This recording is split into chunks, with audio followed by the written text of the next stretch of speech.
$47,000. That's what I made last year without a single paycheck. Every dollar is tracked in the spreadsheet I'm about to show you. Nothing here is a guess. 3 grocery chains flagged my account as fraud. My bank froze my card twice. I wasn't stealing a single item. The trick isn't in the coupons. It's in something stores are legally required to do, and they're betting you never notice it. By the end of this video, you'll know the exact system, the 3 app stack I used, and the one mistake that got me flagged so you don't repeat it. I'm not a coupon influencer. I was unemployed for 4 months, and this is what paid my rent. Here's the question that changed everything for me. What if a coupon isn't a discount? What if it's a bug in the store's own pricing system that they have to honor by law? Stores run something called overage. When a coupon is worth more than the item costs, federal rules say the store still has to honor the full value. Most cashiers don't even know this exists. That 50 cents alone is nothing.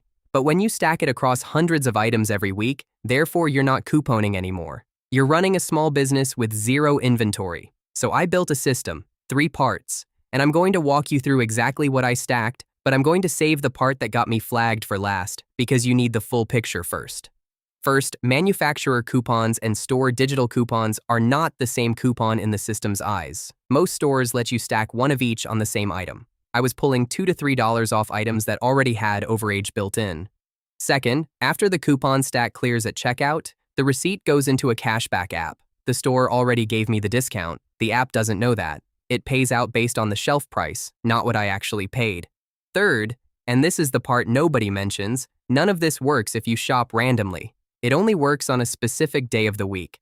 I'll tell you which one in 60 seconds. First, you need to understand why the timing matters at all. Stores reset their coupon databases and clearance markdowns on the same day they restock, usually early in the week.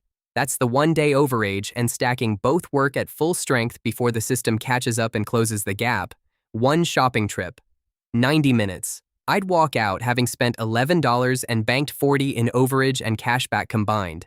Do that twice a week, and you're not clipping coupons anymore. You're running payroll for yourself. This wasn't a side hustle I did for fun. I was 4 months unemployed with a car payment due. This is the version of couponing nobody puts in a headline because it's not glamorous, it's just math. Here's the part I said I'd come back to. Stacking that aggressively, every week at the same 3 stores, put a pattern on my account that looked identical to coupon fraud rings. But I wasn't breaking a single rule. Therefore, I had to prove, in writing, that I was one human being shopping legally within the store's own posted policy. I keep every policy screenshot now, every receipt, every coupon terms and conditions.